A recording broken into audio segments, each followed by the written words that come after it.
There inside his car with gunshot wounds. He was taken to UMC where he died.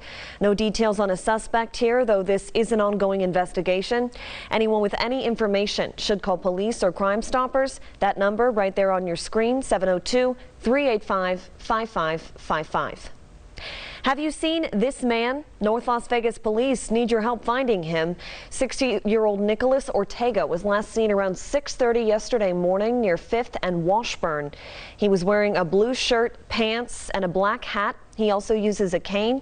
Police say Ortega has dementia, Alzheimer's disease, high blood pressure, and diabetes. If you have any information, please call police at 702-633-9111.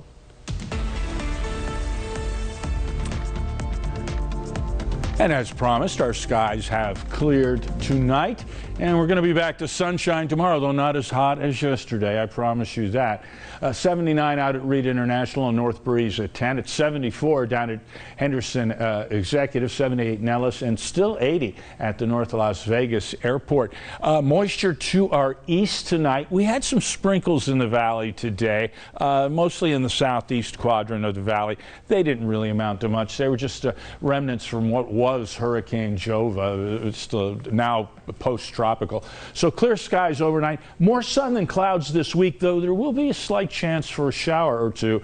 And the question of the night, have we said good riddance to triple digits in 2023? Well, let me tell you, over the next 3 days, we certainly have. At least through midweek, we're talking mid-90s with some clouds here and there Monday and Tuesday, a little unstable, and then into the sunshine, full day of sun on Wednesday and 95, with those morning lows staying in the 70s. That's a quick look at your forecast. The complete outlook up ahead. Sasha, back to you. Jerry, thank you. Today is National Suicide Prevention Day. To bring awareness to the topic, a local tattoo shop is hosting a fundraiser. 8 News Now reporter Victoria Saha shows us how there can be so much more meaning behind the ink. It's a busy day at Intervision Tattoo. Busy making a difference. My biggest goal with doing this fundraiser is the potential to possibly save somebody's life. Owner Joe Riley is teaming up with the Nevada chapter of the American Foundation for Suicide Prevention, offering tattoos that have a deeper meaning than what the ink shows. Tattoos are permanent, so it's a permanent reminder for somebody to be able to look down at their arm or leg or wherever they decide to place it and, you know, hopefully just remember that there's hope. Because hope can be shown in many different ways. The tattoos you can choose to get are all related to suicide prevention. I think that a tattoo like this is a wonderful conversation starter. For Joseph Purcell, a life raft tattoo was his way of showing support for this sensitive topic. It symbolizes hope.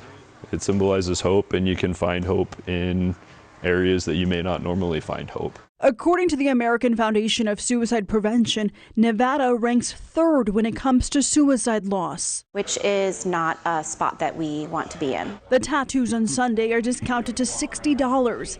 Every single dime will go to the Nevada chapter of American Suicide Prevention. When we're able to open it up and have fun fundraisers for a cause that's really heavy, I think it really opens it up for people to know that we're going to destigmatize, talking about suicide. Showing you it's okay to not be okay. It doesn't end here, and it doesn't have to end here. After getting your new ink, you can walk away knowing you aren't alone. I think it's fantastic. Victoria Saha, 8 News Now.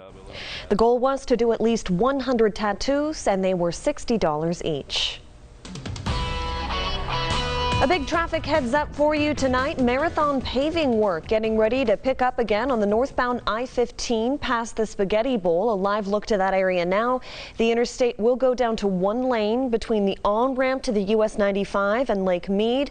Ramps accessing the freeway in the stretch will close as well. Work is starting in less than an hour at midnight and will wrap up tomorrow morning at 5 o'clock.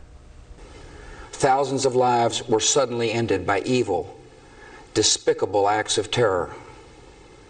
The pictures of airplanes flying into buildings, fires burning, huge structures collapsing, have filled us with disbelief, terrible sadness, and a quiet, unyielding anger. Tomorrow marks the 22nd anniversary of the 9/11 terrorist attacks, a day that changed America and the world forever. Happening tomorrow, Las Vegas Fire and Rescue will hold their annual 9/11 tribute, the tolling of the bells. This is video of previous ceremonies. It will take place at Fire Station 5 near Charleston and Valley View. The first bell will ring at 6:45 a.m. That's when the South Tower collapsed at the World Trade Center.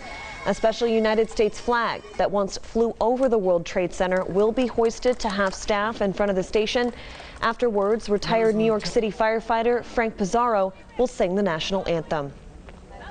More than 340 firefighters, police, EMT, and military personnel climbed 1,455 steps to the top of the Strat yesterday in honor of those who died on 9/11. Beforehand, there was an honor guard presentation and a moment of silence. Proceeds from the event will go to the Tunnel to Towers Foundation, Southern Nevada Burn Foundation, and Vegas Fire and Rescue Charitable Association. In other news tonight, Dr. Anthony Fauci says a new COVID-19 booster should provide protection against serious infection, but adds we should prepare to see more people get sick this winter. CBS News' Elise Preston has the latest. The chances of this being an overwhelming rush of cases and hospitalizations is probably low. COVID infections are on the rise across the country, with hospitalizations last month increasing nearly 16%. I had a few colleagues who were sick with COVID this summer. The uptick in cases prompting this San Francisco food bank to sound the alarm. People are concerned because there's people that never got vaccinated. But overall, health experts say the country is better equipped to handle a winter COVID outbreak, thanks to plentiful vaccines and natural immunity. Many don't expect a return to mandatory masking. If the cases go up, that there might be recommendations, not mandates. In LA County, masks are recommended but not required, despite outbreaks in schools jumping 43% in the last week and tripling in a month at workplaces. Many insurance providers are no longer covering the cost of home tests. And for those without insurance, the CDC continues to operate 10,000 testing sites. Elise Preston, CBS News, Los Angeles, California. Now, the CDC, as you heard there, continues to operate 10,000 testing sites, but for home tests, many insurance providers are no longer covering the costs for kids or adults. Still ahead here on 8 News Now, millennial homeowners opting to renovate, not relocate. We introduce you